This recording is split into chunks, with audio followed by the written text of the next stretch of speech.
আজ বিশ্ব আলোকচিত্র দিবস। দিবসটি উপলক্ষে রাজধানীর কেন্দ্রীয় শহীদ মিনারে নানা আয়োজন করেছে বাংলাদেশ ফটোগ্রাফিক সোসাইটি। আয়োজনের মধ্যে ছিল আলোচনা সভা, আলোকচিত্র প্রদর্শনী, সাংস্কৃতিক অনুষ্ঠান এবং প্রয়াত আলোকচিত্রীদের স্মরণ।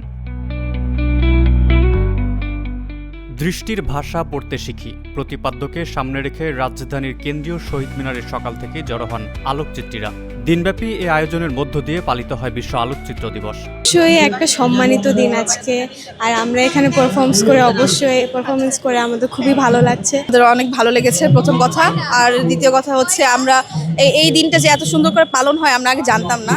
তো আমরা অনেকে আজকে এই দিনটা সম্পর্কে অবগত হয়েছি যে এই দিনটাও এত সুন্দর করে উদযাপন হয় বিশ্ব আলোকচিত্র দিবস। এক্সট্রিম মশার কয়েল প্ল্যান্ট ফাইবার দিয়ে তৈরি, ডেঙ্গু, চিকুনগুনিয়া বাহি সহ যে কোনো মশার বিরুদ্ধে দেয় এক্সট্রিম সুরক্ষা।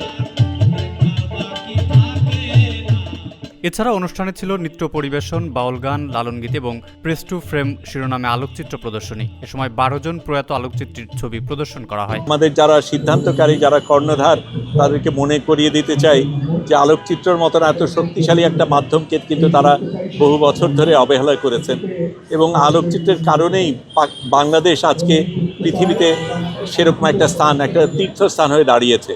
সারা পৃথিবীর আলোকচিত্রীরা বাংলাদেশে আসে এখানকার আলোকচিত্রের জন্য, কিন্তু আমাদের নিজেদের সরকার, আমাদের নিজেদের কর্ণধার, তারা এই মাধ্যমটাকে সেরকমভাবে স্বীকৃতি দেননি।